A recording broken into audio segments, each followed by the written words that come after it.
It's Shiny Spark here, welcoming you back to more Final Fantasy V. So this is the one and only bonus video of this game, and that is of course to show all the summons of the game. So let's do this. Alright, so there are, let me see, 3 by 1, 2, 3, 4, 5, so there are exactly 15 summons in this game. Let's begin by summoning Chocobo. So Chocobo does very low single target damage to only one character. It's non-elemental damage, but as you can see, very low damage, but he still killed him because this guy is pathetic. These wild max. Okay, so the Chocobo is probably a summon that's not really used at all. I mean, seriously, come on. But the next one is Sylph. Sylph also only attacks one enemy, but he oh shit, hold on, okay. But the Sylph, actually it's not a he, it's a she. I think it's a she, yeah, look at that. But 25% of the damage that you do is automatically healed to all of your party members, which is a very nice thing. But again, only one target. Remora, on the other hand, is the least consuming out of any summon. As you can see, only 2 MP. This one is 4, this one's 8, this one's 2. Remora also only targets one enemy, does low damage, and it's a freaking weird fish. Does very low damage, but it has a chance to actually paralyze the enemy. And I believe it's paralyzed. As you can see, it's a bit gray or darker. Yeah. Overall, it's a summon. Actually, these 3 are summons that most people don't use in this game. Sylph is actually quite useful in Final Fantasy IV and for the afters, but in this one, not so much. The next one is Shiva. Shiva's the first good summon, you know? Basically, Shiva does a move known as Diamond Dust, the recurring move Diamond Dust. And this does ice damage to all enemies. And yeah, look at that. It's not very powerful, but I mean, it's an upgrade compared to the other 3. Okay, the next summon is one known as Ramuh. Ramuh does lightning damage to all enemies, and he uses a very recurring ability known as Judgment Bolt. A very cool looking ability, although again it's a 2D game here and the sprites don't really look that great. But that's Ramuh, lightning elemental to all enemies. The next summon is the recurring fire elemental summon known as Ifrit, who uses the iconic move known as Hellfire. Hellfire does fire elemental damage to all enemies. As you can see right now, there's the fire, and that is Ifrit. These things are going by so quick just because they are 2D animations. The next summon is known as Titan, who uses 25 MP, a lot more than the other ones.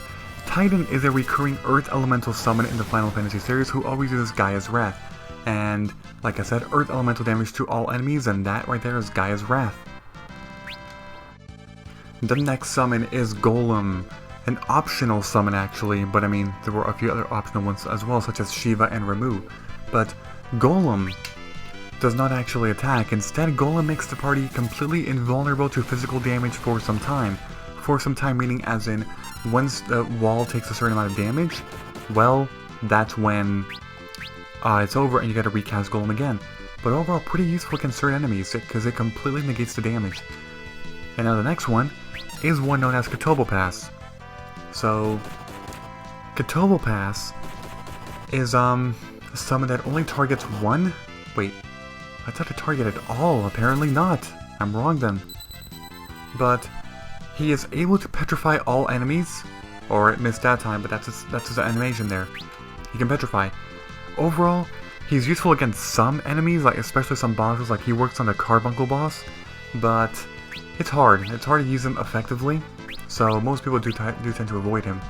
The next one is Carbuncle. Carbuncle is a recurring summon that uses the move known as Ruby Light. And he basically casts a Reflect on the entire party, which is very useful, definitely. That's pretty much all there is to say about that. The next summon, however, is one known as, what is it? Is that Syldra next? It might be. I'm not really sure. Yeah, Syldra. Syldra is a, not a recurring summon, sorry. But in this game, despite Syldra being, watch this. Despite Syldra using Thunderstorm, it's actually Wind Elemental, believe it or not. So, Syldra is the only Wind Elemental summon in the game, not Lightning, even though it looks Lightning. But that Syldra there, very powerful summon. The next summon is Odin. Odin has 2 abilities. He is actually able to use either Zantetsuken or Gungnir. He can use either or, Zantetsuken will instantly kill all enemies if it hits the enemy, and Gungnir only, yeah, look at that, see? Instant KO. Very nice. Gungnir, however, only if opponents are heavy. Apparently, I don't know what classifies as heavy, but he will be doing non-elemental damage to one opponent.